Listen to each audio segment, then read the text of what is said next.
Hello guys, welcome to my channel. Before we started our new topic, we will understand the concept of free electrons.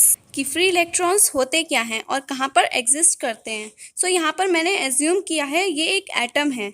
Atom के center में होता है nucleus और nucleus में present होते हैं हमारे protons and neutrons. Where protons is having positive charge और वहीं पे न्यूट्रॉन्स होते हैं न्यूट्रल या इस पर कोई भी चार्ज नहीं होता है और इसके अराउंड रिवॉल्व करते हैं हमारे इलेक्ट्रॉन. सो जो आउटर मोस्ट में इलेक्ट्रॉन्स होते हैं उन्हें हम कहते हैं वैलेंस इलेक्ट्रॉन्स. सो बेसिकली यहाँ पर हमारे पास एक वैलेंस इलेक्ट्रॉन है, लेकिन जैसे कि इसके ऊपर एक एक्सटर्नल फोर्स अप्लाई होगी तो ये डीअटैच कर जाएगा पूरे एटम से और आ जाएगा फ्री इन्वायरमेंट में और इसी तरह हम कहेंगे इसको फ्री इलेक्ट्रॉन. सो बेसिकली जब ये इलेक्ट्रॉन अटैच था एटम से तो हम इसको कह रहे थे वैलेंस इलेक्ट्रॉन और अब वो आउटर मोस्ट शेल का इलेक्ट्रॉन था, लेकिन जैसे ही इसके ऊपर एक्सटर्नल फोर्स अप्लाई हुई तो वो आ गया फ्री इन्वायरमेंट में और अब हम इसको फ्री इलेक्ट्रॉन कहते हैं. हमारे आसपास जो भी सब्सटेंसेस हैं उनको हमने कैटेगराइज करा है 3 कैटेगरी में: कंडक्टर, सेमीकंडक्टर और इंसुलेटर. अभी सेमीकंडक्टर हमारे सिलेबस में नहीं है, इसीलिए अभी हम पढ़ेंगे सिर्फ कंडक्टर और इंसुलेटर्स के बारे में.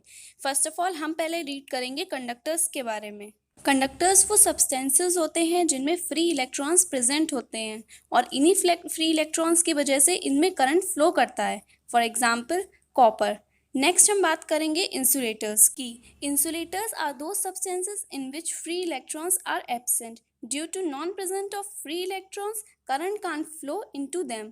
For example plastic, etc. Now we can say that plastic is a bad conductor of electricity where copper is a good conductor of electricity. अब हमें ये तो पता चल गया कि जो इलेक्ट्रिसिटी होती है वो कंडक्टर्स में फ्लो हो सकती है. अब इलेक्ट्रिसिटी फ्लो होने का मतलब है कि कंडक्टर्स में इलेक्ट्रॉन मूव कर रहे हैं. अब ये इलेक्ट्रॉन अपने आप तो मूव नहीं कर सकते ना, सो ऑब्वियसली है कि इनमें से कोई ना कोई पोटेंशियल प्रोवाइड हो रहा है. तो इस टाइप के पोटेंशियल को हम कहते हैं electric potential. So our next topic is electric potential. तो अब हम बात करेंगे इलेक्ट्रिक पोटेंशियल की. सपोज मैंने यहाँ पर लिया है एक इलेक्ट्रिक फील्ड और इस इलेक्ट्रिक फील्ड में मैंने लिया है एक पर्टिकुलर पॉइंट. दूसरी तरफ इन्फिनिटी पर लिया है यूनिट पॉजिटिव पार्टिकल. अब इन्फिनिटी वो डिस्टेंस होता है जिसे हम मेज़र नहीं कर सकते. फॉर एग्जाम्पल और मून. सो इन्फिनिटी पर जो यूनिट पॉजिटिव पार्टिकल है उसको मैं जो यहाँ से लेकर जाऊँगी इस पार्टिकुलर पॉइंट पर तो एक वर्क डन होगा, कुछ वर्क होगा, तो इसी वर्क डन को हम कहते हैं इलेक्ट्रिक पोटेंशियल. तो ये तो हमने बात की इलेक्ट्रिक पोटेंशियल की. अब हम स्टार्ट करेंगे next topic which is potential difference. So मैंने यहाँ पर लिए हैं दो positive points which is P1 and P2.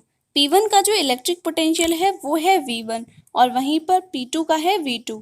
जब मैं एक यूनिट पार्टिकल को P1 से P2 की तरफ लेकर जाऊंगी तो एक वर्क डन होगा और इसी वर्क डन को हम कहेंगे पोटेंशियल डिफरेंस. इस वर्क डन को हम फाइंड भी कर सकते हैं by using simple formula V1 minus V2.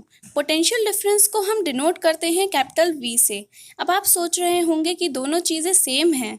For example potential difference भी एक तरह का वर्क डन है और इलेक्ट्रिक पोटेंशियल भी एक तरह का वर्क डन है, बट ऐसा नहीं है. दोनों में बहुत ही मेजर डिफरेंसेस हैं. जैसा कि मैंने आपको बताया था कि इलेक्ट्रिक पोटेंशियल में जो इनिशियल इलेक्ट्रिक पोटेंशियल था या इनिशियल पॉइंट था वो इन्फिनिटी पर था, बट इन दिस केस हमारे दोनों पॉइंट्स इन्फिनिटी पर हैं. सो इस केस में हमारा पोटेंशियल डिफरेंस होगा V is equals to V2 minus V1. अब जैसा कि इसके फॉर्मूले से क्लियर हो रहा है, पोटेंशियल डिफरेंस होता है टू एंड पॉइंट्स के पोटेंशियल का या फिर इलेक्ट्रिक पोटेंशियल्स का डिफरेंस. अब हमारे पास एक नया फॉर्मूला है which is work done upon charge, मतलब V is equals to W upon Q. From using this formula we will find potential difference.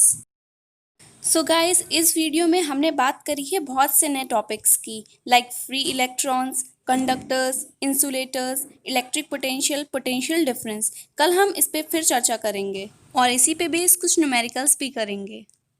तो अगर आपको मेरी वीडियो पसंद आई हो तो इसको लाइक, शेयर और सब्सक्राइब या कमेंट करना ना भूलें.